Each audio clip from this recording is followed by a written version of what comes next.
The year is 2042. The year is 2042. The world is a sterile, efficient place.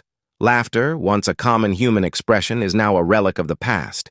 Humor, in its raw, unadulterated form, was officially declared a Class-A Public Nuisance in 2031 and subsequently systematically eradicated.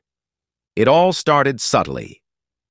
First, there were the humor sensitivity workshops, mandatory for all citizens. These weren't about understanding jokes, they were about dissecting them, identifying potential offense vectors, and re-engineering them into bland, universally palatable statements. Puns were the first to go. Too much wordplay, too many unintended meanings. The authorities deemed them linguistic landmines. Slapstick followed. Falling? Potentially triggering for those with mobility issues. Someone slipping on a banana peel was no longer a source of mirth, but a cause for a public safety hazard report and a mandatory empathy seminar. Then came the content optimization algorithms. Every joke, every witty remark, every sarcastic observation was fed into the system. The AI, programmed with an unwavering dedication to neutrality and an almost pathological aversion to anything that could be construed as even mildly controversial, would then spit out a humor score. Anything below a 9.5 was flagged.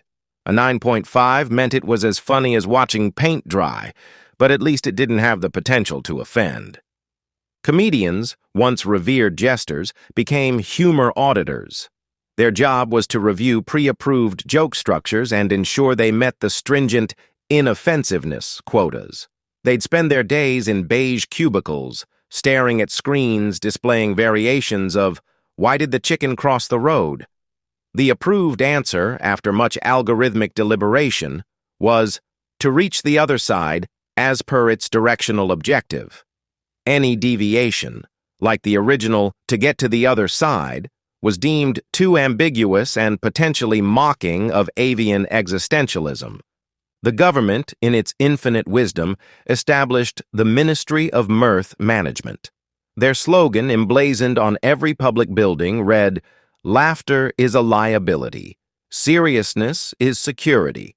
They invested heavily in serenity inducers, devices that emitted a low, soothing hum designed to suppress any urge to chuckle.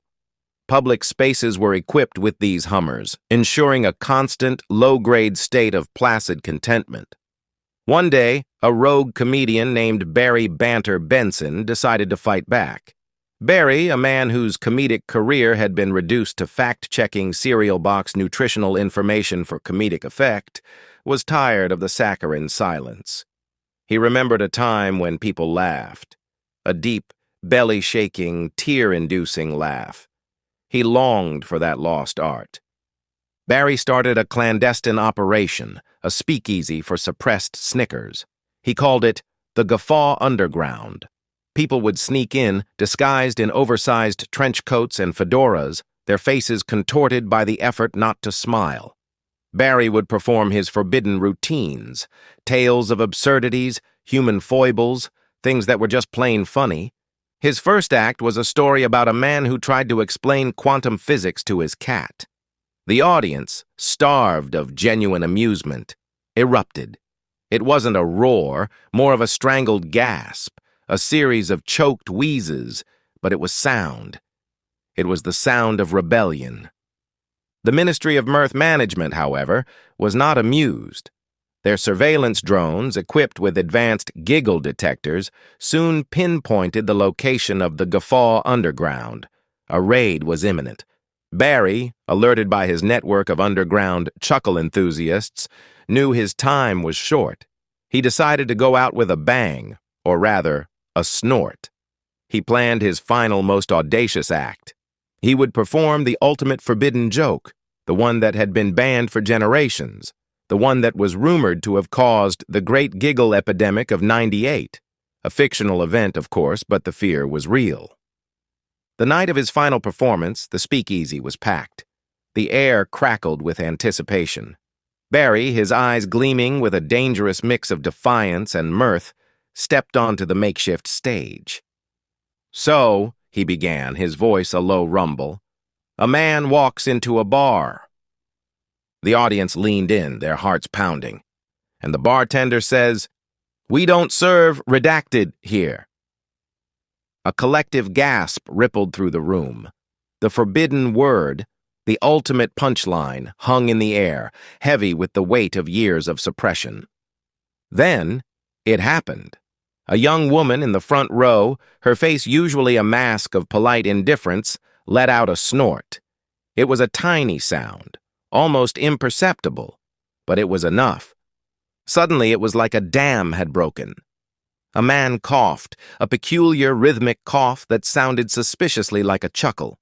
A woman's shoulders shook uncontrollably.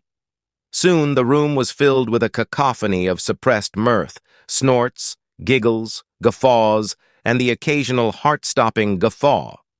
The serenity inducers in the nearby streets, overwhelmed by the sheer volume of joyous noise, began to malfunction. Their soothing hum turned into a high-pitched whine, then a screech. Just as the ministry's enforcers, clad in their gray, emotionless uniforms, burst through the doors, the entire room erupted into a riotous, unrestrained explosion of laughter. It was loud, it was infectious, and it was utterly, beautifully, uncontrollably funny. The enforcers, their faces blank, were momentarily stunned. They had never witnessed anything like it. Their programming dictated they quell the disturbance, but how do you quell joy? How do you arrest a belly laugh? The laughter spread like wildfire. It spilled out of the guffaw underground, infecting the streets, the buildings, the very air. People who had never known what it was to laugh found themselves overcome by an alien sensation. They clutched their sides, tears streaming down their faces, their bodies racked with a delightful, unfamiliar pain. The Ministry of Mirth Management was in chaos. Their algorithms were useless. Their serenity inducers were in overdrive, creating a bizarre symphony of whines and guffaws. Barry, caught in the joyous maelstrom, looked at the bewildered enforcers and let out a laugh that could shake the foundations of the sterile world. He knew he might be arrested, he might be re-educated, but in that moment, he had won. He had reminded humanity of its most precious, most dangerous, most glorious birthright. Humor, it turned out, was not so easily murdered. It had merely been sleeping, waiting for the right moment to unleash its glorious, anarchic, and utterly hilarious revenge. And as the laughter continued to echo through the streets of 2042, the world, for the first time in a long time, felt a little less sterile, a little less efficient, and a whole lot more human. The Ministry of Mirth Management, in a desperate attempt to regain control, declared spontaneous, unprompted mirth a Level 5 biohazard. But it was too late. The seeds of silliness had been sown, and they were about to bloom. The world would never be the same again, and all thanks to a joke that, while perhaps not the funniest in history, was undoubtedly the most significant.